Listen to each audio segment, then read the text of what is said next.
Why was cleaning staff accessing confidential files at midnight? I was cleaning the floor. Nothing more, nothing less. You should have called me the moment this happened. And said what? That your cleaner is your wife? Before you decide who deserves shame, look at this. That signature is almost mine, but it is not. 11:47 at night. Floor 41 of Beck Tower is dark except for one small light moving across the marble floor. Diamond Chambers is on her knees, cleaning cloth in hand, polishing a boardroom table that costs more than the apartment she grew up in. She does this every night. Nobody on this floor knows her name. Nobody looks at her twice. That is exactly how she planned it. But tonight something is different. On the screen at the end of the room, a spreadsheet is still open, left glowing by someone who should have known better. Diamond glances at it out of habit, old habit from a life she used to have. Her eyes catch a number that does not add up. $14 million moved through 3 shell accounts in a single afternoon. She has seen numbers like this before. They cost her everything once. Her hand goes still on the cloth.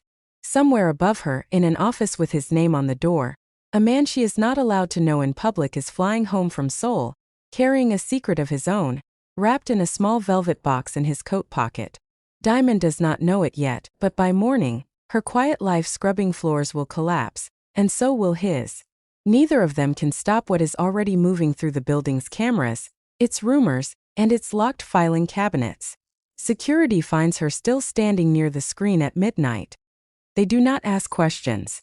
They see a black woman in a cleaning uniform near confidential company files, and they decide the story for themselves before she says a single word.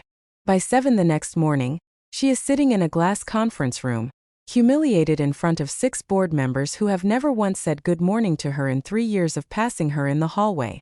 Min-jae Baek, the company's executive vice president of finance, leads the questioning himself. His voice is calm, almost kind, which somehow makes it worse. We simply need to know why the cleaning staff was accessing sensitive files, he says, loud enough for the whole floor to hear through the glass wall. Diamond says nothing about what she actually saw on that screen. She cannot, not without revealing something far more dangerous than a spreadsheet. Around her neck, hidden beneath her uniform collar, a thin silver ring hangs on a chain, warm from her own skin. Nobody in that room knows what it means. Nobody knows that the woman they are calling a thief is already, quietly, legally, the wife of the man whose name is carved into the lobby wall downstairs. Why would the wife of a billionaire be mopping his floors at midnight instead of living in his penthouse? Why would she let strangers call her a thief without saying one single word to defend herself? The answer starts almost a year earlier, on a rainy Tuesday when an elevator stalled between the 9th and 10th floors of a different building entirely. A tired man in a plain gray coat stood beside a tired woman carrying a mop bucket, and for 40 long minutes, neither one of them knew who the other really was. They talked about nothing important. Coffee, bad bosses, a father who had just died. By the time the doors opened, something had already started that neither of them could explain to anyone else. 3 months later, they were married in a small courthouse with no guests, no photographers, and one condition, whispered by him, that she keep it secret until his father's company was safe from a takeover threat that could destroy 4,000 jobs. She agreed because she loved him and because for once in her life someone needed her to be strong instead of small. She kept that promise for 11 months. Even now, sitting in humiliation, she is still keeping it. If you have ever protected someone by staying silent about your own pain, tell me in the comments, because Diamond's story is about to test exactly how far a promise like that can go. By 9 that morning, Baek Do-hyun lands at JFK and reads 3 messages in a row before his phone even finishes connecting to the airport signal. The first says his security team detained a cleaner near his private files. The second says the board is calling an emergency meeting before noon. The third, from his mother, says only, "Come to the house tonight, we need to talk about your engagement." Do-hyun's jaw tightens at that last word. He has spent 11 months balancing 2 lives. Chairman of Beck Group by day, husband to a woman his family does not know exists by night. He always believed he had more time before the 2 lives collided into one impossible morning. He was wrong. He goes straight to the tower, still in his travel coat, and finds Diamond's employee file already flagged for termination on a junior assistant's screen. Her photo is there. Her real name, the name he whispers to her when no one else can hear it, is typed in cold black letters underneath the words terminated security risk. He finds her in the stairwell, changing out of her uniform, her badge already confiscated and sitting in a plastic bag like evidence. "You should have called me the second this happened," he says. "And said what?" Diamond answers, quiet but sharp as a blade, "That the cleaner they just humiliated in front of the whole floor is actually your wife? You told me yourself what that would cost your father's company, 3 days before he died. I would have found a way to protect you. You always say that," she says, folding her uniform over one arm. "But every single time, I'm the one standing alone in that room. And you're the one protecting the company instead." The words land harder than either of them expects, and for a moment neither one moves. Do-hyun opens his mouth, then closes it again because she is not wrong, and they both know it. For 11 months, he has asked her to disappear into the background so that his world could stay comfortable. He has never once not fully asked what that silence has been costing her. What Do-hyun does not know yet is why Diamond was really standing near that screen at midnight. She was not snooping. She had noticed something strange for weeks, money leaving certain company accounts on the exact nights when Min-jae worked late alone, nights that matched almost too perfectly, the nights the building's security logs mysteriously went missing from the server. Diamond used to be a senior financial analyst before a scandal at her old firm destroyed her name and her career overnight, a scandal she did not create but was blamed for anyway, because it was easier to blame the one person without powerful friends. She knows fraud when she sees it, even from the wrong side of a mop bucket. She has already copied what she found onto a small drive, hidden inside the one place no one would ever think to search, the false bottom of her cleaning cart. She was never the risk in that boardroom. She was the only person in it who was actually paying attention. Here's a question worth sitting with for a moment. If protecting someone you love meant risking your own reputation all over again, would you still do it, even if they could not thank you for it yet? Diamond does not hand the drive over to Do-hyun right away. She has learned the hard way what happens when a woman gives a powerful man her only proof and simply trusts him to use it well. Instead, she asks Loretta Vance, her closest friend on the night cleaning crew, to keep a second copy safe somewhere no Beck family member would ever look.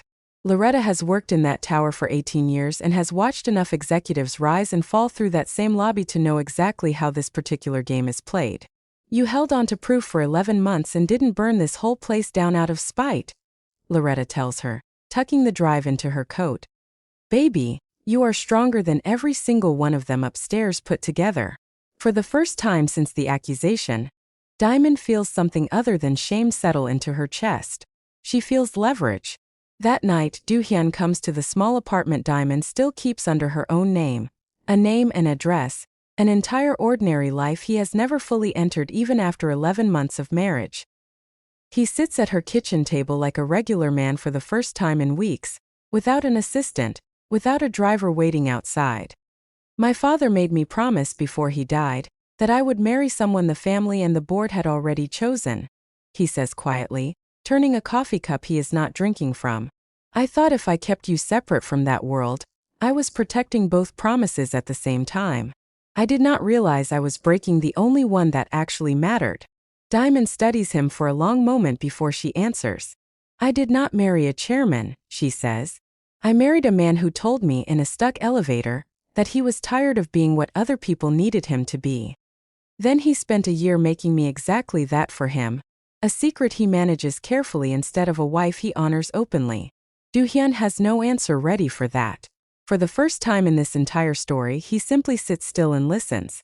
The next morning, Chairwoman Baek Do-hyun summons her son to the family estate before breakfast. She already knows about the marriage, has known for months through channels entirely her own, and she gives him a cold, simple ultimatum. Either he ends the marriage quietly before the merger vote in 5 days, or she will expose it publicly herself, in a way designed to humiliate Diamond so completely that the young woman leaves on her own and never looks back. "A cleaner cannot be the face of this family," Do-hyun says, not raising her voice once. "I did not survive 40 years in rooms like this one for our name to become a joke told at other people's dinner tables." At the very same hour across town, a grainy photograph of a thin silver ring quietly surfaces on a gossip blog, uploaded by someone who was paid well to notice things. Min-jae smiles when he sees it trending, and accelerates his own plan, using the entire scandal as cover to push through a rushed emergency vote that would hand him temporary control of company finances before anyone thinks to audit his accounts. By evening, two photographers are already camped outside the small apartment building where Diamond grew up, seeing her own mother work double shifts to keep the lights on. Her mother calls her frightened, asking if the rumors online are true, asking if her daughter is safe. Diamond stands at her window, watching flashbulbs light up an ordinary street that was never built for this kind of attention, and understands fully for the first time that hiding is no longer an option left on the table. The only real choice left is which version of the truth gets to be told first, and by whom. Before we go any further, take a guess. What do you think is actually on that small drive? And whose secret do you think it is really going to expose? Leave your prediction in the comments right now, before the truth comes out in the next 60 seconds. Diamond finally opens the ring on the chain and hands it, along with the small drive, to Do-hyun in front of his mother, in the middle of the family's own dining room. Before either of you decides who deserves to be humiliated today, she says steady, look at what your cleaner actually found weeks ago. The files show far more than stolen money moving quietly through shell accounts. They show that Min-jae forged Seo-yeon's own signature 18 months earlier to authorize the very first transfer, timed exactly to the month Seo-yeon herself was recovering from a stroke, unable to carefully check her own paperwork. Min-jae did not simply steal from the company his family built. He stole from the one person he had always claimed to be protecting the family's reputation for. Seo-yeon's expression changes for the first time in the entire story. She sits down slowly at her own table, staring at a signature that is almost but never quite her own handwriting. At the emergency board meeting the next morning, Min-jae tries one last time to rush the vote through, confident that no real proof exists to stop him. Do-hyun stands first, and then for the first time in 11 months so does Diamond, not in a uniform, not hidden by a chain around her neck, but in a simple navy dress that is entirely her own choice, walking to the front of a room that once decided she was invisible. Do-hyun introduces her not as staff, and not as a rumor from a gossip blog, but plainly as his wife, and then steps back and lets her present the evidence herself in the same calm, exact voice she once used analyzing numbers for a living, before anyone ever tried to take that voice away from her. Around the table, board members who once looked past Diamond in the hallway now look directly at her, some ashamed, some simply stunned into silence. The vote to remove Min-jae passes without a single objection, 7-0, faster than any decision that Boardroom has made in years. Security escorts him out of the very building he tried to quietly steal, his protests echoing down the same marble hallway where Diamond once knelt, unseen, cleaning floors that were never really his to control in the first place. Weeks later, Seo-yeon visits Diamond alone, without warning and without an assistant trailing behind her. She does not apologize with dramatic words. Instead, she tells Diamond a story almost no one left in the family still remembers, that she herself once worked behind a shop counter in Busan, long before marrying into the Baek name, and spent nearly 40 years hiding that plain truth out of fear it made her less than the women around her. I punished you, Seo-yeon says quietly, folding her hands in her lap, for a shame that was actually always mine, not yours. It is not a perfect reconciliation, and Diamond does not pretend it is. Trust, once broken this badly, does not return all at once, no matter how sincere the words are. But Seo-yeon attends the small ceremony Do-hyun holds for Diamond soon after, not a spectacle for the press, not a merger announcement dressed up as romance, just family and a handful of chosen friends, with Loretta seated proudly in the very front row. Do-hyun names exactly what he did wrong before he ever mentions love. He names the silence, the hiding, the year he let her carry his family's comfort on her own back. And only after that does he place the same silver ring back onto Diamond's hand, in public this time in daylight in front of everyone. It is not one grand gesture that finally earns her trust back, but the months afterward, the way he now brings her into every real decision instead of protecting her from them, the way he shows up unannounced at Loretta's retirement dinner just to shake her hand himself. Diamond Chambers never went back to cleaning floors, but she never once pretended those 11 months did not shape her either. She returned to finance, this time inside Baek Group itself, leading the very department Min Jae once quietly controlled from the shadows. She kept one small thing from that old uniform, folded carefully in a drawer, as a private reminder of exactly how far dignity can carry a person who simply refuses to disappear, even when an entire room has already decided not to see her. Some promises really are worth keeping until the very end. But no promise, no matter how loving it sounds at first, is worth your own permanent silence. If somebody has ever made you feel invisible while you were quietly holding everything together for them, I hope you remember Diamond's story tonight, and I hope, like her, you choose the exact moment when you finally stand up and let the truth speak for you in your own voice on your own terms. Thank you for watching all the way to the end of this one. If this story moved you even a little, hit like right now, leave a comment telling me exactly what you would have done in Diamond's place, and subscribe to Seoul City Love Stories so you never miss the next story like this one. Turn on notifications because part 2 is already coming, and it goes somewhere none of you are expecting. One last question before you go tonight: has silence ever protected the wrong person in your own life?